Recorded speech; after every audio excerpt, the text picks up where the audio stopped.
Just start bringing out all these things just because they were excited that I was there. I was like, whoa. You've been able to build this incredible page, now full-time career. It's so exciting for us. Like, we just appreciate having these events. We go big. What has excited people the most recently about Westfield?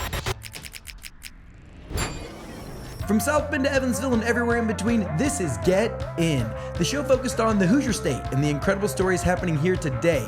I'm Nate Spangle, founder of Get Indiana, and I will be your host for today's conversation. Big news from my friends over at Hope Plumbing, now Hope Plumbing, Heating, and Cooling. You heard that right. They are now your one-stop shop for home services, offering plumbing, HVAC, and electrical. New name, added services, but same trustworthy, loyal company. They treat your home like their very own, and now that includes HVAC as well. Book your next home services appointment with Hope and mention Get Indiana, and Hope will give you a free membership for a year. A membership includes important services like whole home plumbing inspection, a free mainline drain snaking, 2 seasonal HVAC inspections, and so much more. That's a deal you can't miss out on. Call Hope Plumbing, Heating, and Cooling and start saving today. Today I'm joined by Michelle Baxter, the creator behind Wandering Westfield, your go-to North Indy guide for all things food, fun, family, and hidden gems in Hamilton County. What began as a pandemic hobby in 2020 has grown into a full-time gig for this proud Westfield mom and community champion of Westfield.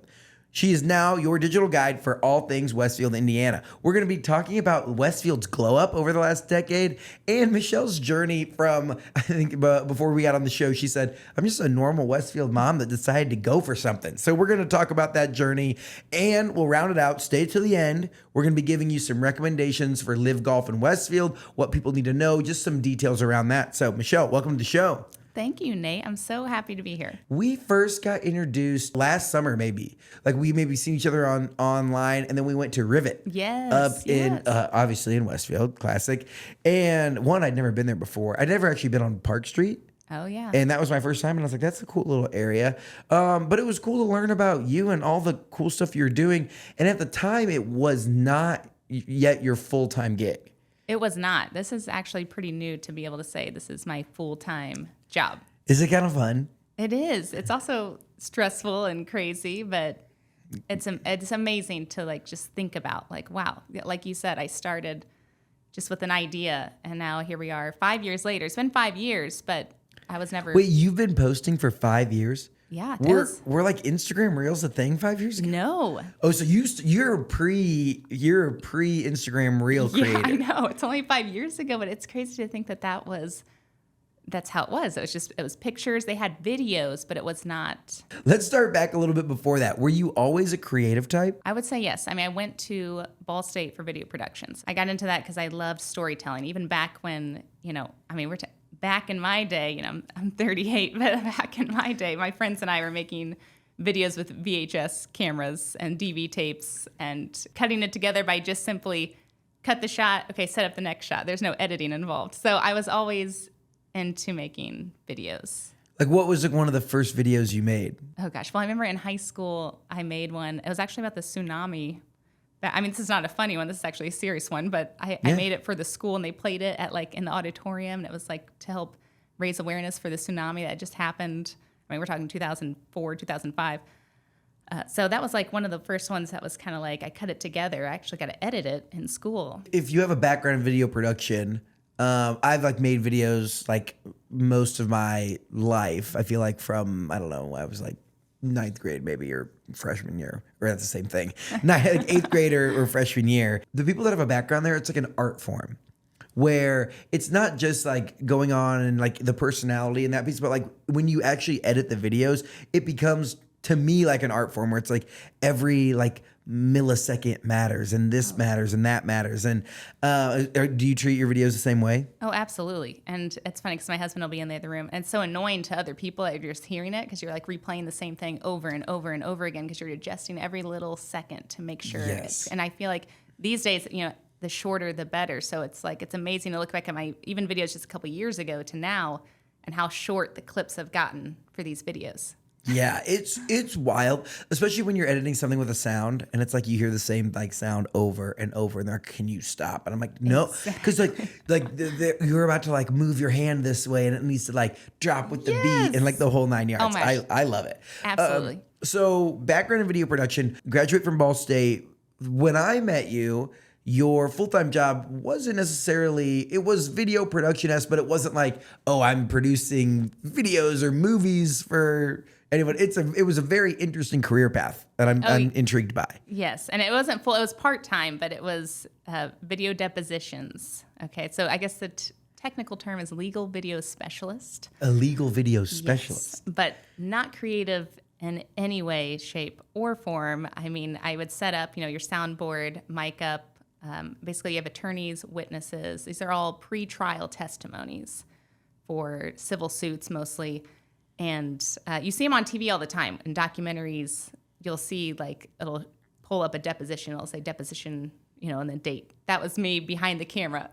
I just like. So you're just like going out and video, like helping get these depositions? So attorneys, yeah, it's for attorneys, basically. They would hire us through an indie firm that actually, like, their job is to send out deposition videographers and court reporters. That's what we do, and we just set it up and send it off to them. Sometimes it gets used for trials, like if a doctor can't be in the trial, they use that video for him as his testimony, or sometimes, things don't even go to trial. So I feel like if there was a spectrum of video production jobs, on one end might be like content creator, like influencer style, and the other one might be like deposition videographer. Or no, legal video specialist. Yes. I think that you might have actually hit both ends of that spectrum. Pandemic, obviously, people are indoors, the whole 9 yards. We don't need to get into that whole part. But that is where your desire to be a creator started, where you like had this outlet. I was a stay-at-home mom for 8 years. I did the depositions right out of college, but then I had my kids, and I waited 8 years, just did the stay-at-home mom thing, volunteer thing. And then they were in school full-time. I was like, you know what, this is the time. I want to go back. So I went back to depositions because that's what I knew. I had a place there. And that was 2020. January 2020 is when I started doing depositions again. And then, obviously, March, the world shut down, depositions, all that went away. There was no in-person depositions happening. And so I was like, so ready to do something and get out. And I was like, you know what? I had started just because everyone's bored at the time. I was documenting what my family was doing and sharing it with my family, friends on Instagram. I just really figured out Instagram and stories and all of that. And I was like, you know what? I feel like other people could benefit from this information. And so that's kind of what spurred that idea of like. So like, what was the first post? The first post was about Cool Creek Park. And I even used a stock image of something on Facebook that was already there because it was a sign that said like closed or COVID precautions. And I just listed what was open and what was not at Cool Creek Park. That was the first post. People looked at it? People liked it? Well, I mean, here's the thing. I was embarrassed. When I started this, I was like, I think I'm going to do this anonymously. So you had that tag Wandering Westfield? If we really want to go back, and some people followed me when this was my name. The original name, and actually I know Katie Mann, so it's okay, we're friends, was Westfield with Kids, is how it started. Oh. Because my kids were younger, and I was like, we're just going to do some family stuff. But then the further I get into it, and not very long at all, I was like, my kids are actually not super young. They're going to get older. I want this to be more about everything, restaurants, not just family kid content. And I was like, it sounds a little too similar to Indie with Kids, which that's Katie Mann. She runs that. We're friends, but I told her that. She's like, what? Like that. But I was like, this is before I knew all the OGs will remember that. Yeah, seriously, OGs. Yeah. So it was originally Westfield with Kids because that was my idea. It's like, I want to show like family content, parks and all that. But then I was like, you know what? I also want to show date nights and things like that. So yeah. Okay, so you put out the what's open, what's not in Cool Creek Park, or what's open, what's not in Westfield in general? Well, just Cool Creek Park was the specific post. And then the next one was maybe about McGregor Park. And this is just like stock image. Yeah. Well, no, that was just the first one. Then I was using my own pictures. Oh, you like go over there and you'd like get something? Like yes, and again, I was like not sure if I was going to do it anonymously or not because I didn't even tell my friends and family I was doing this. Like that's how. Cause did it ever happen where like you put something out and someone was like, yeah, that Westfield account did something, or like said like someone sent you your own post?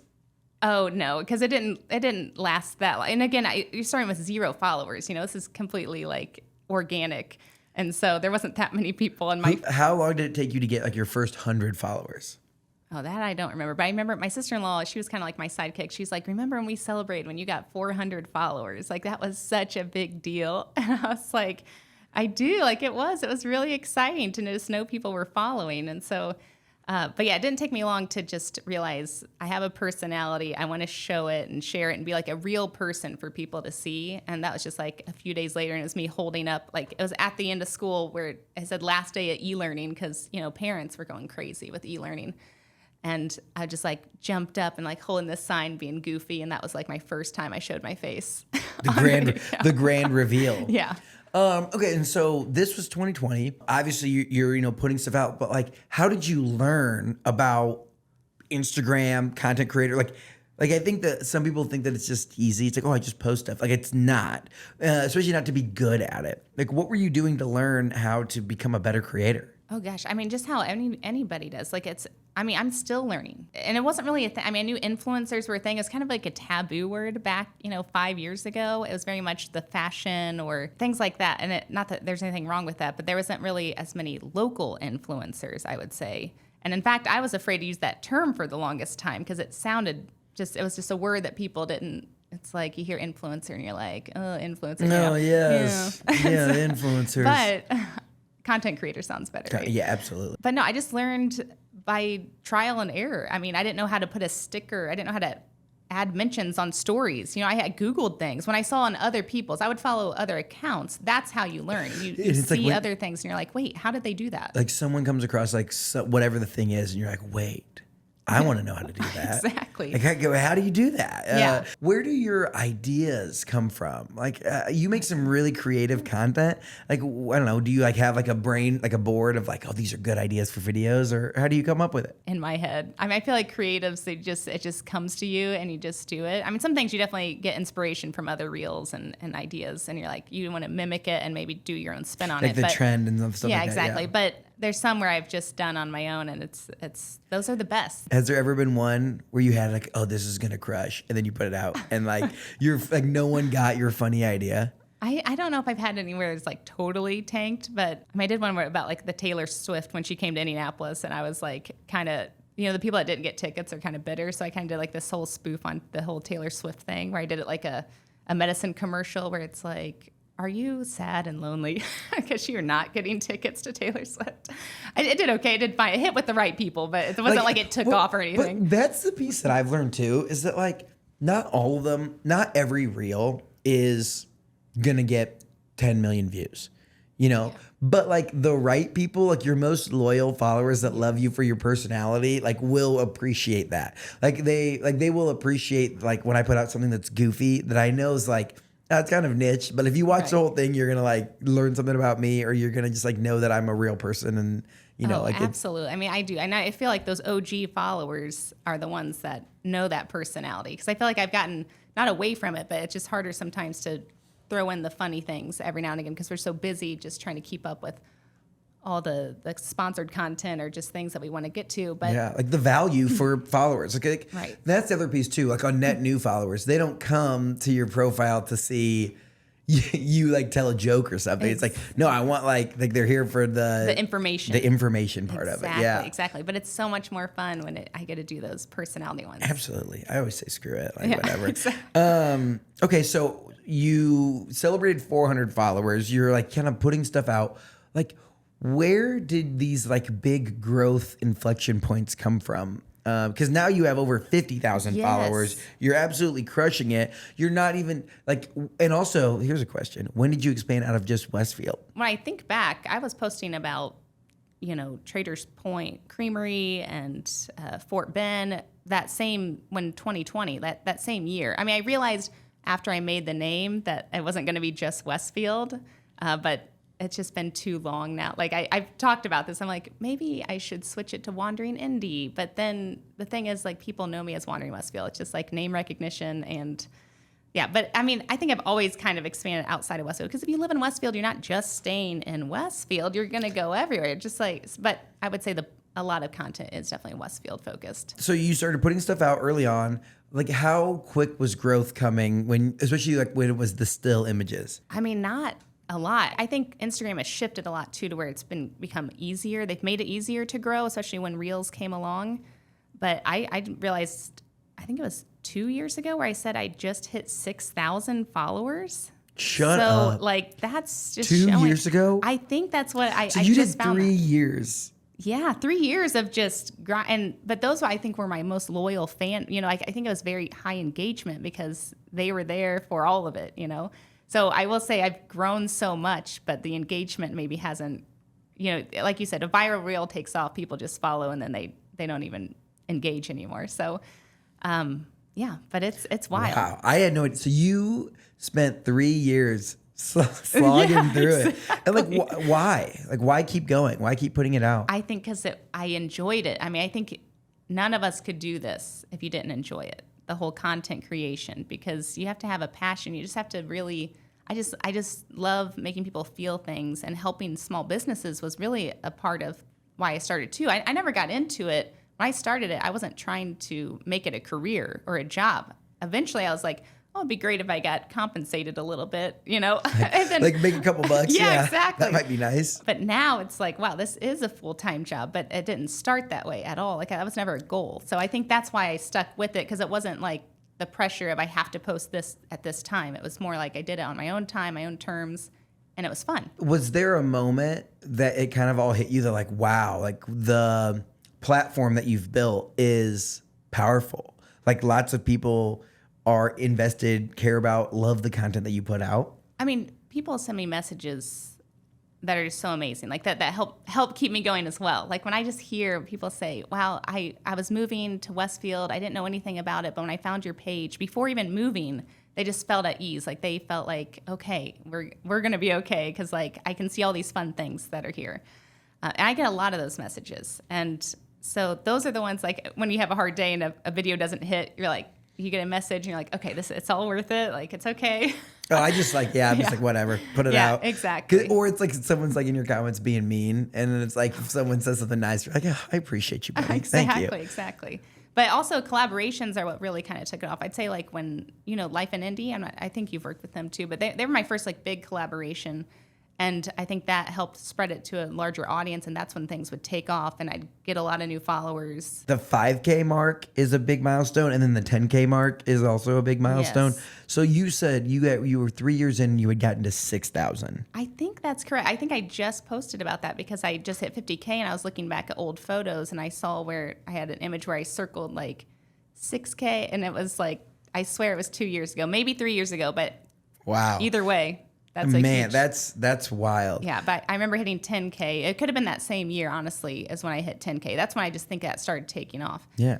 What do you think the secret to growing, the secret to building a loyal community that's engaged has been for you? Showing that personality, being a real person, and being genuine. And I think stories are a big part of it too. I know not everyone sees the stories, but the people that follow you in stories, they're your most engaged followers. So if you're just being yourself and sharing about all the things, people, if it's shareable material and content are definitely number one though. I feel like a lot of people think that it's easy. It's like, oh, you just post videos on Instagram. Yeah. Like, it's so easy. When you think about that, or if you've ever heard people say, oh, it's easy, like, what would you say in response to that? I'll say go try to make a reel and make it look good, make it catchy. And yeah, I'm up till 1 a.m. a lot of nights making videos just to keep up with the content that I've got to get out. There's filming, there's editing, there's posting. You got to cross post. Then you got to share it to your stories, tag this. There's just so much to it. It's wild. What's your favorite part of the process and least favorite part of the process? My favorite part probably is the editing. Like you said, like, it's exciting to get it to hit that music right. That's spoken like a true like video production major. Like, your favorite part's the editing. I know it is. If it's a fun video, of course. Like, if it's not something I'm excited about, maybe not so much. But my least favorite part is captions. I'm not a writer. Captions are hard. It is actually like takes every ounce of my mental energy. It's like, oh, is that cool? Is that not? Like, blah, blah, blah. Like, it's hard. It is. For sure. It is. And you're like typing on your little keyboard, like, ugh. Yeah. Not fun. I agree. Captions, not fun. Depends on the style of content that you're doing. Like, when I like get a microphone or I'm out and about like talking and engaging with people, like, that's just so fun to me. And it's like a natural thing of like asking questions or playing trivia or doing that. I'm like, oh, I would do that for free all day long. Unless you want to advertise with us, then I would not do it for free. But, no, I love it. Well, meeting the people for sure. That's always fun too. And the filming's fun as well. Sometimes I do dread the editing. Like, I wish I had someone just to edit or at least get a rough cut going for me. you're right. That being out, meeting the people, that's fun too. That part's, yeah.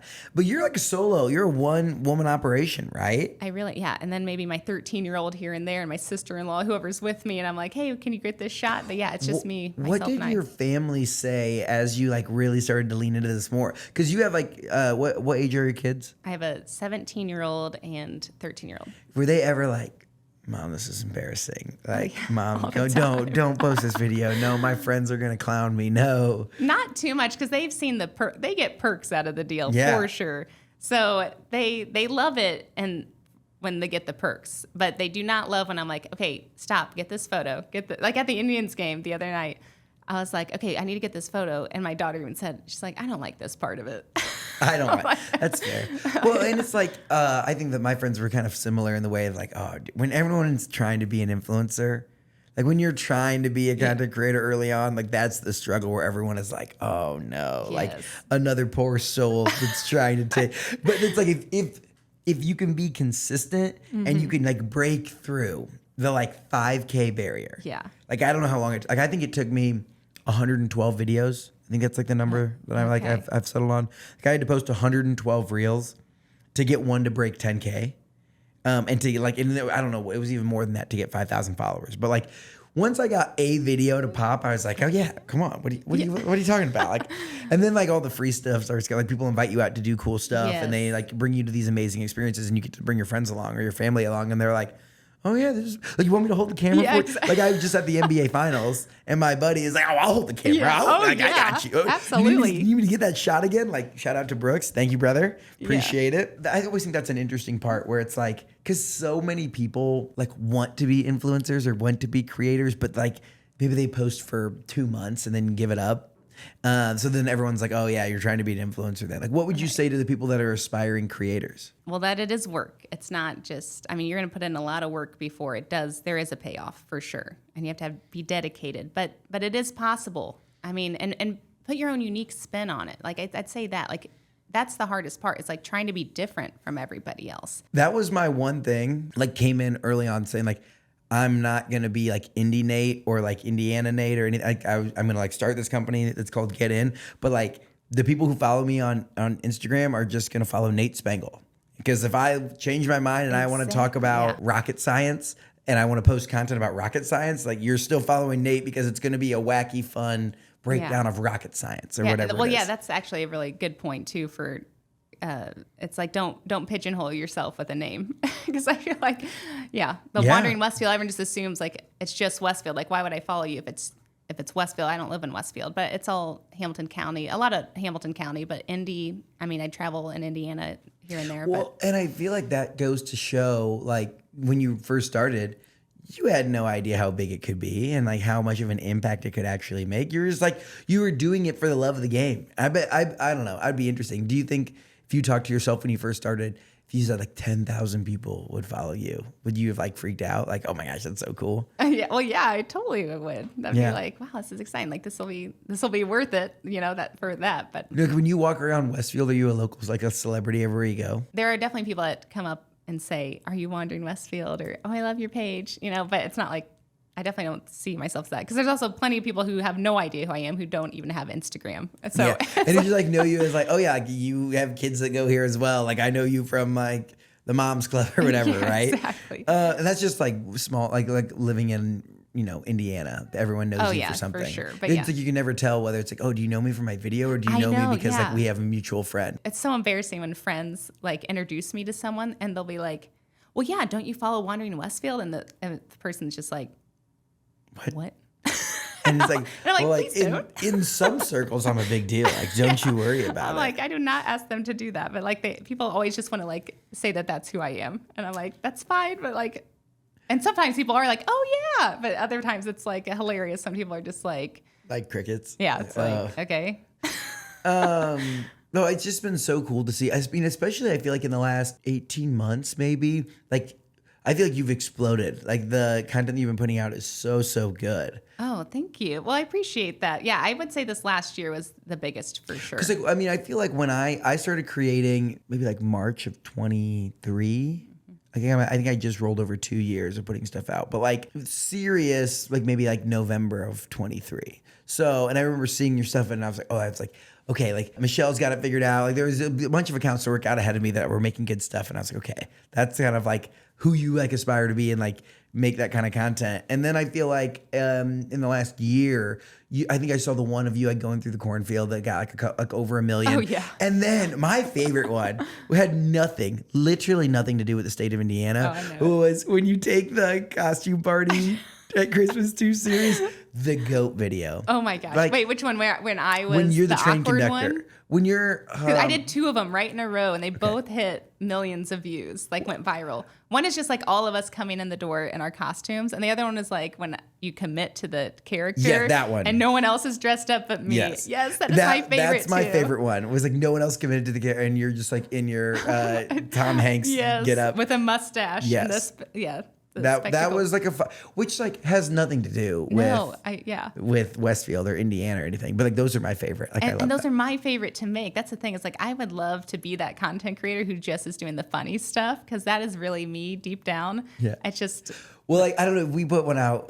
My girlfriend and I was like, her dad had this moped. Oh, I saw it. I loved it. Like, pulling up to your hidden gem, and I was like, it has nothing, literally zero things to do with Indiana. But I was like, oh, we have to just set this to some BA music and just crush I this. thought that was. See, I love It's like that. those are fun. I love enjoy making those. that stuff. I want to take a minute to tell you about my friends at JC Hart and the opportunity that they are giving to Get In listeners. They are offering summer savings of up to 2 months off of rent at these brand new communities: East Bank in Noblesville, The Edge on the north side of Indy, and Wheelhouse in Westfield. If you're looking for an awesome place to live, you need to hit up my friends at JC Hart. Go to homeisjchart.com/Nate and check out all their cool properties. Or if you know someone that's looking for an apartment here in Central Indiana, send that link to them and JC Hart can take them on a personalized tour. You know me, I'm all about Indiana, and JC Hart is as Hoosier as it gets, and they do some amazing things in our community. And they also wanted me to let you know that they are always looking for awesome people to join their team. They just made the list of best places to work in Indiana for the 13th time. Check out their open positions at homeisjchart.com. Now let's get back into the episode. Here's a question for you. You know, obviously the beginning was slow growth. How long from posting your first video did it take to make $1? Like to have someone pay you for a piece of content? Probably the next year, 2021 even, that I finally, and I was always afraid to ask to charge something. Cause like I started the platform to help, right? Like to help small businesses and just be a champion for local. And so I almost felt guilty, but then I realized there was value and people were asking me to do things. And so I'm like, okay, I remember I charged $25 to do a giveaway post for a hot tub, a portable, like you could rent hot tubs, those inflatable hot tubs. That was the first dollar I ever made. $25. Were you like, I'm so rich, I was let's like, go. oh my gosh, they actually paid me. But then it did amazing. They got a lot of, even back, if I was even under 5K followers, like they got so many followers because it was, when those required, you had to follow. You follow them, do this thing. Yeah. And it's, $25 is like, not, now it probably seems like that's insignificant, but like getting paid to post on Instagram is like, that's so cool. Oh yeah. I'm with you on like the guilt a little bit of like, oh man, like do I charge for this? But then I realize like it's your time. And it's not only like, because sometimes people are like, oh, it takes you 5 minutes to post something on Instagram. But it's like, yeah, but it took me 3 years, 5 years. To build the platform and the people. And to build the trust. Exactly. How do you balance, building a business, building, your page up, sponsors with non-sponsoring? How do you just like manage all of that? I wish I knew. I don't. I don't. Yeah. I'm like stressed about all of it. That's the thing is it is just myself. I probably say yes too much and maybe don't give myself that, that cushion of, okay, I can post this within a month. I'm very much like, okay, I can do that. When do you need it out? And I try to get it done. And so I'm kind of stressing myself out with trying to just get it done immediately. But I probably need to give myself a little bit more grace and like have a little bit more contract or just something where it's like, oh, I have like 30 days to put this. Yeah, exactly. And that's the thing that we kind of did, that we have started to do is like, I have videos that we recorded 2 months ago probably, that we're just like kind of editing and taking our time. And sometimes the other piece is when you have more time, like sometimes there's something just relevant that happens. Exactly. And you're like, this is perfect. Like we were banking a podcast with the Colts for next season. We were going to release it at the beginning. And then the news happens with Mr. Irsay, and we're like, oh no, we got to flip our order, put this out now because it's so relevant. It was like the history of moving the Colts from Baltimore that's right. Yeah. From Baltimore to Indianapolis. And it's like, what's more relevant than like a story of Jim Irsay from his, like one of the first interns from the team. So Yeah. cool. But it's like doing the same thing with your videos and giving yourself time where it's not like this, because I filmed yesterday, it has to post tomorrow or whatever it is there. Yeah. But sometimes you don't have the option. Like I'll get someone telling me like, hey, I need you to come here. I want to see a draft the next day, and you have to post it the third day. I mean, that is an actual thing that's happening this week, actually. Oh, heck yeah. Shout out. Tomorrow, Shout out to our favorite customers that are ones that are very demanding and tell us exactly how it goes. Okay, but like through it all, it's like you've been able to build this incredible page. You've been able to build this awesome, now full-time career. Like talk to us about transitioning from the legal specialist field to full-time content creator, influencer, building the page. And again, I'm like in my late 30s, so it's a little even harder to say, I'm an influencer. That is my job. It's not like I'm some young person out here making fun TikToks. It doesn't make it any better no matter what age you're at, okay, right? Yeah, no. It's like I had just quit my job when I met my girlfriend's parents for the first time. And I had to I make videos for a living, like that's what I had to tell. And I was like, oh my gosh. And I always tell the story. So repeat listeners are gonna they've heard it before. But the story is we went to Freudenfest, which is like Batesville's local German fest, but it's really big. Like this town of less than 1,000 has 10,000 visitors 2 days in a row. It's a massive German beer fest. And I made a video from my time there and posted it right when I got back, the Monday after the festival. And it got 250, 300,000 views, and everyone in their town, it went viral in their town. Nice. And then they were like, and I was like, yeah, usually events will pay me to do this. But I had to put up this was my tryout of hey, I promise it's a real job and yes. things and so then from that point on, then they're like, oh yeah, we get it. He makes videos, he has sponsors and stuff. Well, and even now, I don't think my friends and family understand that this is a real job, that I'm making money. I think a lot of people actually still don't realize that aspect of it. I think some do, but I think they don't understand. Well, it is crazy. I just read a thing that the influencer economy is growing X amount. So many of these brands are delegating more and more spend towards creators and UGC content than ever before. So we're in at the wave at the right time. Good things are coming down the pipeline. I do want to shift just a little bit. You've lived in Westfield for a decade now. Yes. The city of Westfield. When you moved there back in 2015, what was it like then? And kind of take us through this shift of Westfield as a town, as a city. I mean, it definitely was it felt like a small town. I mean, roughly what I don't know, what was the population of Westfield in 2015? Okay, it was 35,000 in 2015 because now it's 60. Holy 60K. Smokes. Yeah. Yeah. Okay, so you moved there when it's a 35,000 person town. From where?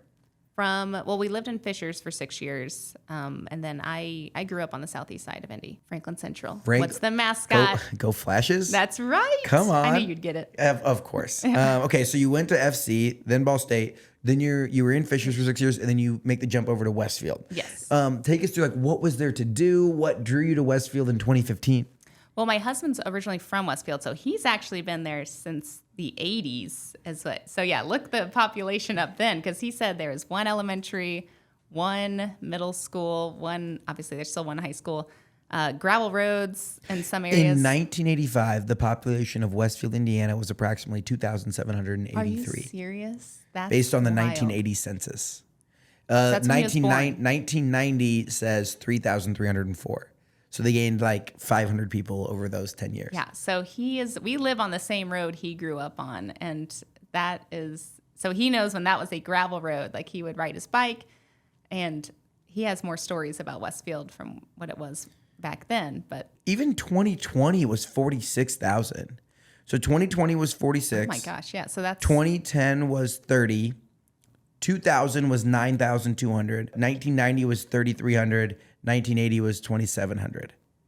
Like that's a heck of a 50 years right Yeah, there. it really is. And it's the last 20, I think, that's been the huge. Yeah. Last 10, last 5. I mean, it's just exploding. Okay. So your husband grew up there, but then like when you obviously family is what brought you there, but were you excited? What was there to do? What did you spend your time doing in 2015? I was excited, but my kids were younger. I didn't really know anybody, obviously. But I remember the farmers market was in a bank parking lot, like just a few tables and tents. And now it's like at the Grand Junction Plaza. I mean, everything has just grown so much. They had a little downhill derby. I remember Connor Daly was there actually, where they used to use just this little hill in the downtown where they would do, I don't know, where you make your own cars. I forget what it's called. The soapbox derby? Yes, is that what exactly. They're called? Yeah. So that was downtown. They don't do that anymore. Can we bring that back? Yeah, they should bring that back. What? We should bring that back. I want to be in one of the. I see all the Red Bull clips. Have you ever seen those where they race those, like the soapbox derby cars? Yeah, no. Oh, they're like intense. I would love for Indiana to do one of those. I mean, So this there is was like a few things to do. Yeah. And I would go to like the Westfield and Lights. I mean, they were starting to do like these festivals. Grand Park had just opened up. That's right. Yeah. Which like that was drawing a lot of visitors in. Like, I think nowadays it's like 2 million yearly visits come to Grand Park. Yeah. So I think that opened in 2014. So like that was starting to get some tourism. What about like the downtown area of Westfield? I mean, Park Street existed. Were there restaurants and stuff on it? Yeah, there was a few. Yes. I mean, it's kind of, that's what's Like, great what's about like Park the- Street is it's still kind of stayed the same. I mean, it's changed a little bit but What are like the iconic Westfield spots that are like old school Westfield? Italian House, I'm not sure how long these have been here because again, I've only been there 10 years, but that was always there. Chiba, from what I remember, was always there. I'm trying to think. Jan's Village Pizza, that's on Union. That's still there. White House Donuts is a staple. That's a big deal. It's a donut shop right there in downtown Westfield. Because Westfield's interesting because there's like a few pockets of it. Mm-hmm. Like there is that like downtown, old Main Street, Westfield, Park Street, like all that piece. Yeah, the Park Street. Yeah, that's like the and main then there's downtown. like 32 where they're like the Birdies is and like all of that Yes. part of like the more commercialized Westfield. And then you go down as like, isn't Joe's Grill also Westfield? Like Yes, on Friday nights, they have really good live music. I've been, yes. It's a good time. I'm going to do a video about this. Hey, there we go.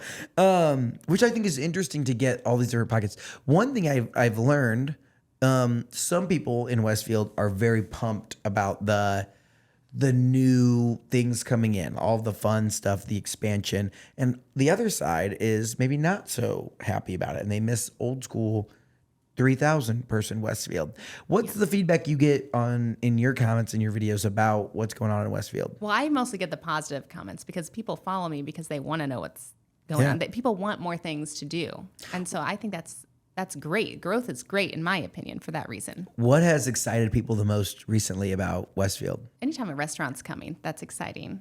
Like, are there any openings that have happened recently where people were like fired up about? Like Sun King, all that happening in downtown right there, I think that's going to be big. There's a steakhouse.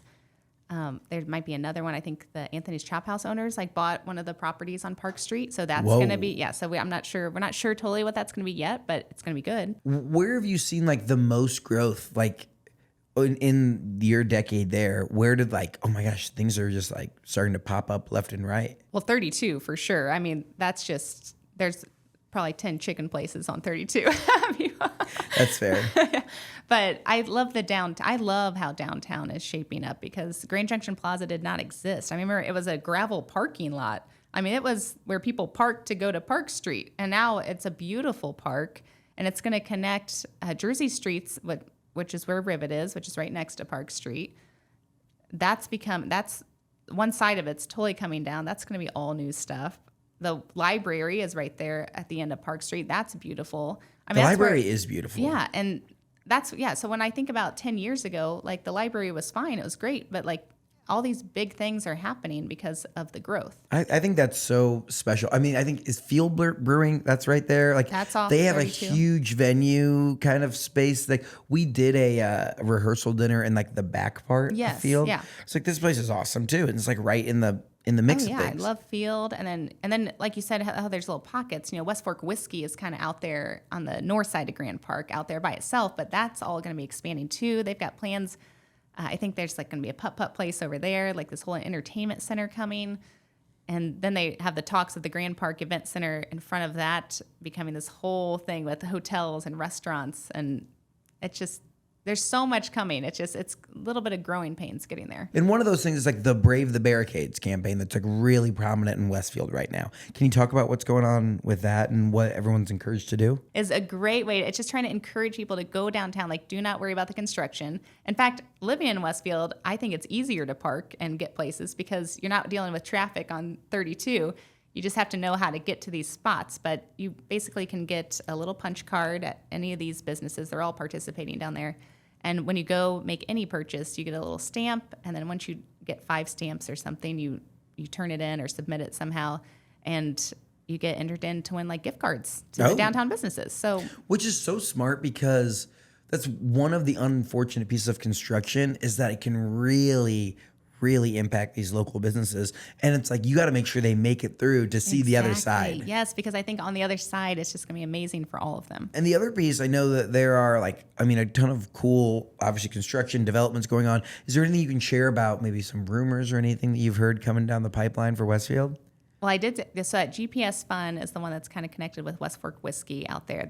That's going to be that whole entertainment center. What is GPS Fun?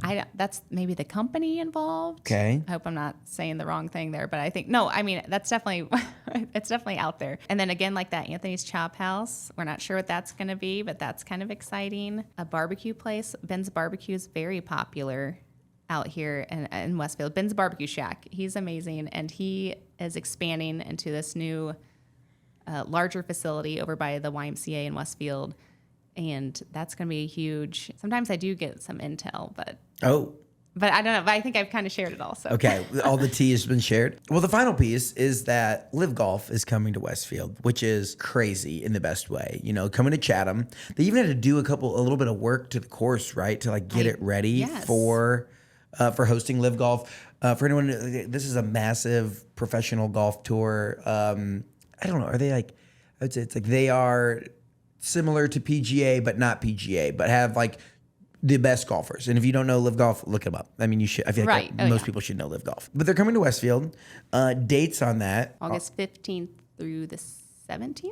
It says LIV Golf Indianapolis, but it's LIV Golf Westfield. I know there was kind of a fight there to try to get it to be LIV Westfield, but since you're going to go with name recognition of big cities just to get fans there, I'm sure they had to probably go with the Indianapolis. Yeah, but it's going to be hosted in Westfield, absolutely, which is really cool. What advice would you have? What have you heard? What do we know about LIV Golf coming to Westfield? Well, I did get to go to a fun event where Bubba Watson was there at Chatham Hills, kind of just giving people a preview. And I walked in, and this is Chatham Hills. I was a member there for many years, and it's just a nice country club.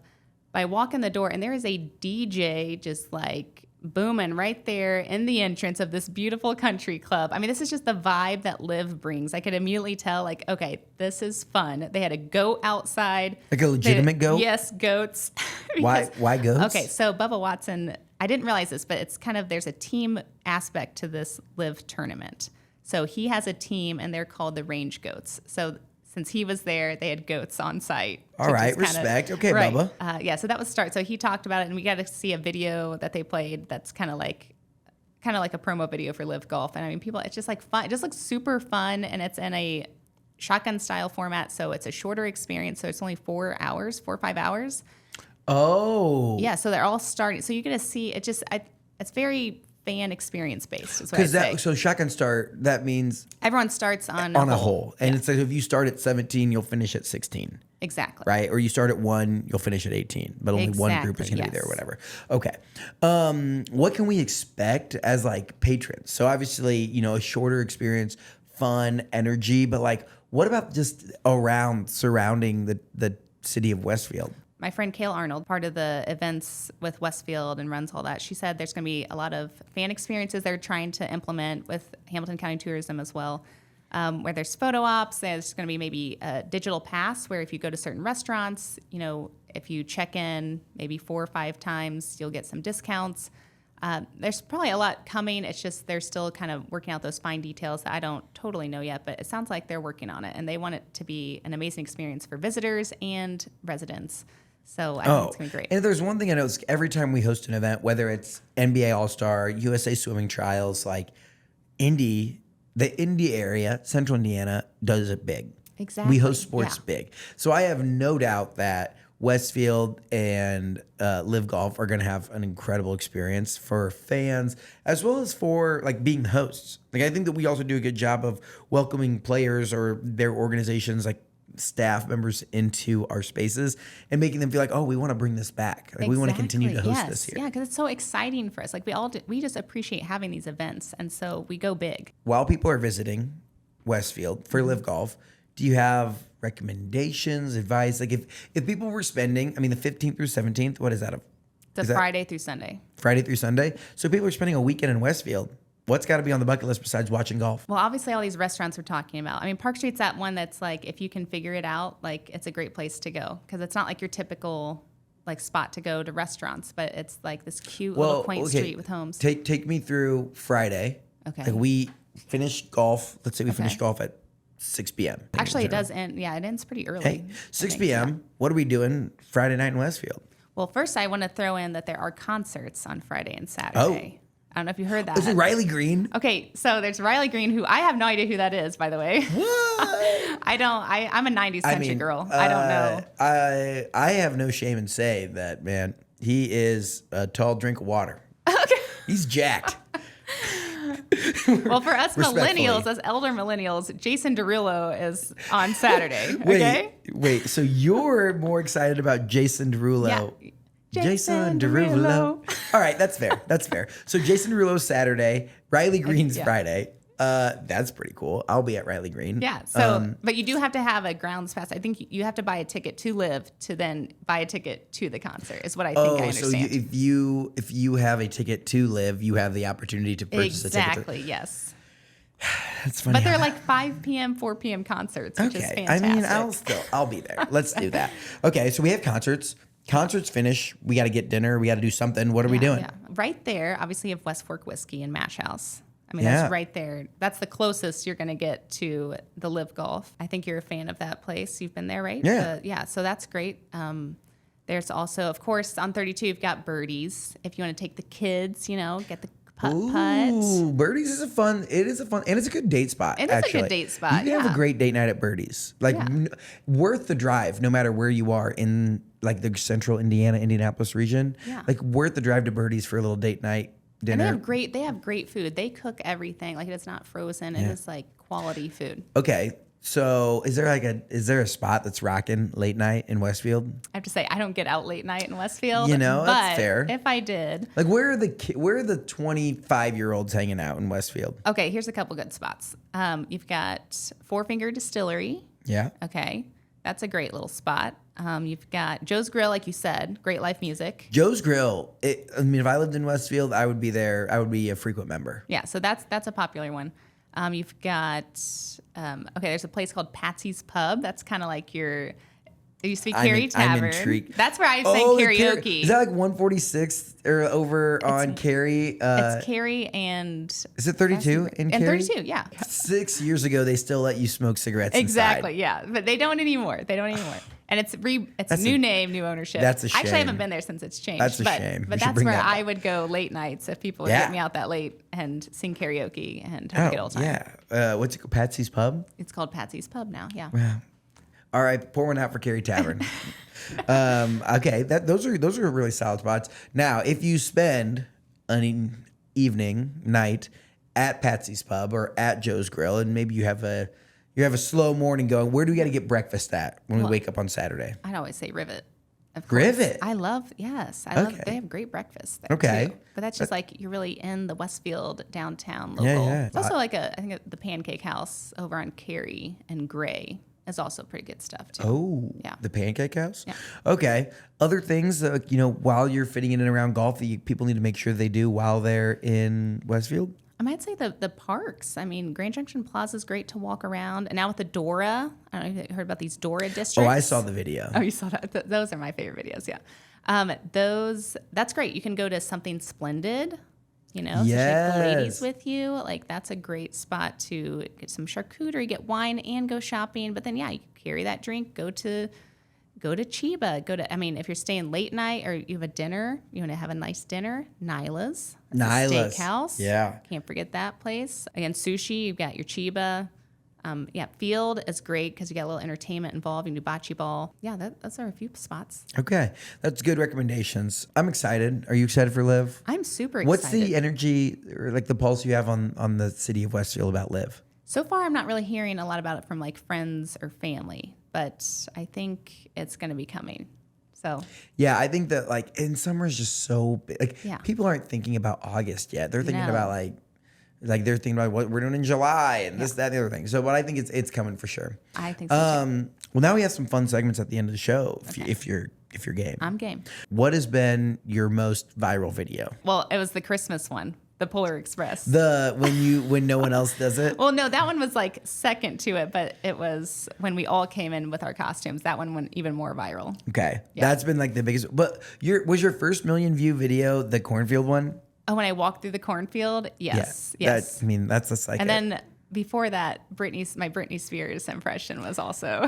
There you go. Come on. That's fun. What's been your favorite video to create? I hate to keep going back to the same thing, but I love those Polar Express ones. I just love, I made that in 2 seconds. I was like, everyone, like, this is what I want to do. It's just one take wonder. And I put it to the music and then it just blew up. I was like, oh my gosh, I just love that. It's hilarious. And it's like, when it's funny that those ones, like you could spend hours. Like there are times I invest multiple of like the staff's hours making a video and it flops. And then it's like we just like put something like one of my first video to ever do 1 million on TikTok was like it was one of my very early videos and it was an Amish horse and buggy pulling a boat out of a lake. Exactly. And it was like I literally just snapped it like for 3 seconds and then like put it to save a horse ride a cowboy and then it got like 1.5 million views or whatever. Hilarious, so yeah, classic. Okay. What's been the best like, hey, are you wandering Westfield moment? Well, here's an experience. I'd say this is where I felt like, wow, this is insane. This happened not that long ago. I went to a steakhouse for a birthday, and we were just there. I didn't tell, like, nobody. This is not sponsored or anything. We're just enjoying our meal, and all of a sudden, I shared a story, like, while I was there.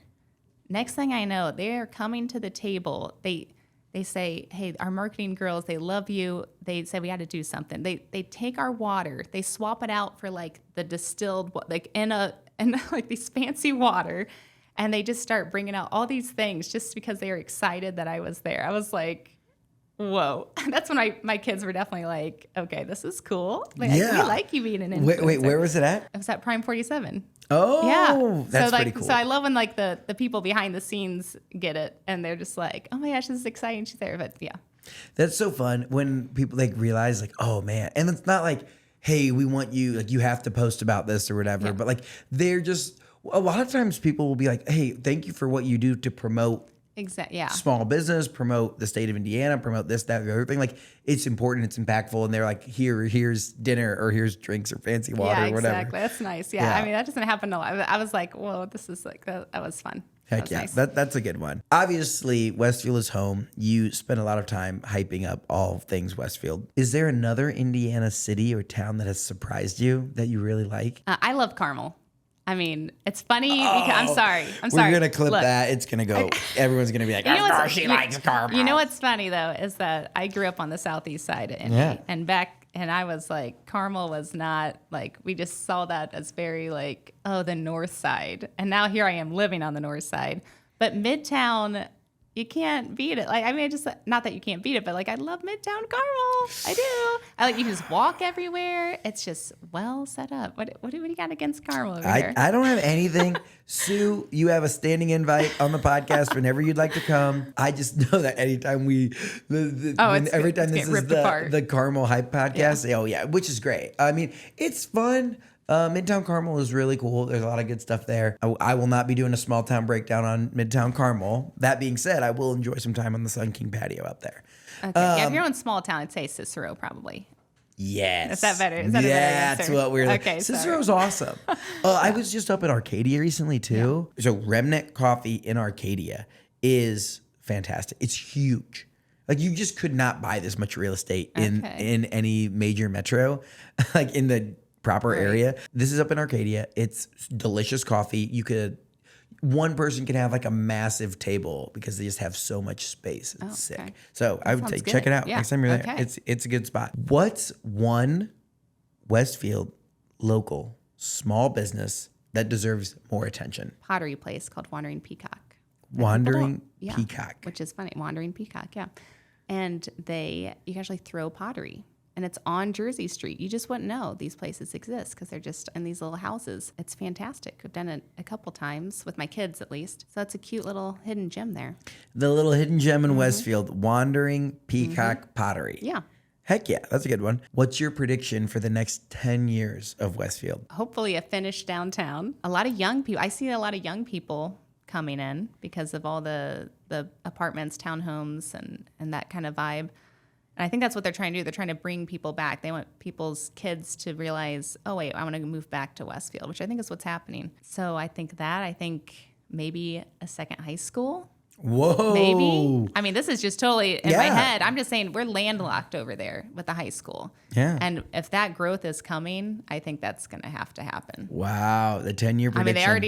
I mean, they just created the second middle schools. Ooh. And I think it'd be out towards Sheridan because I think there's a lot of land where all this growth is going to be pushing is north of Grand Park, and that's where it's going to have to balance out. Hamilton Northwestern.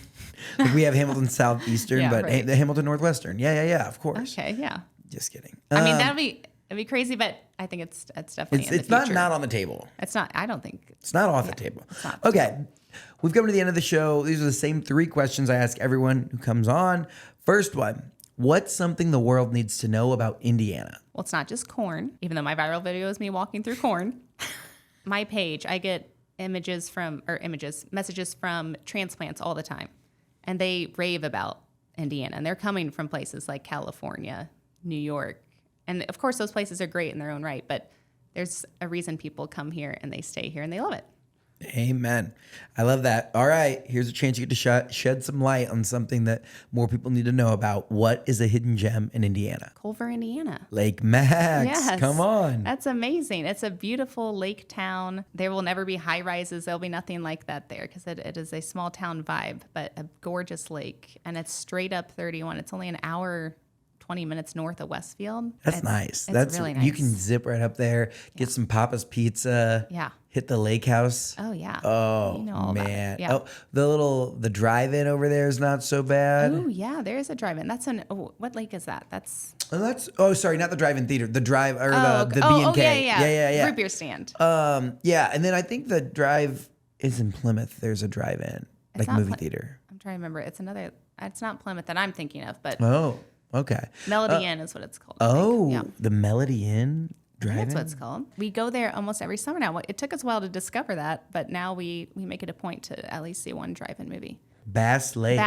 Yes, which is only 20 minutes from This Lake is Max. also a hidden gem. Exactly. Their website is from 2000. Family owned and operated since 1949. There you go. This is incredible. All right, Bass Lake, Melody Drive-In Theater. Heck yeah. Yeah. I love that. That's a really good hidden gem. Final question. This is how we source new guests or learn about just interesting people across the state of Indiana.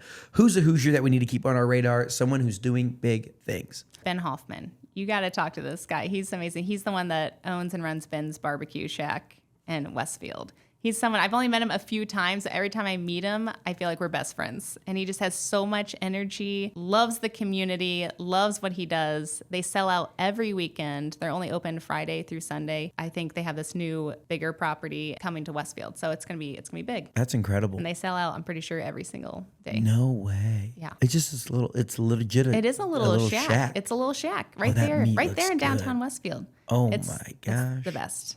All right. Ben's Barbecue Shack. His name is Ben what? Hoffman. Ben Hoffman. Love it. Michelle, thank you so much for coming on and sharing your story.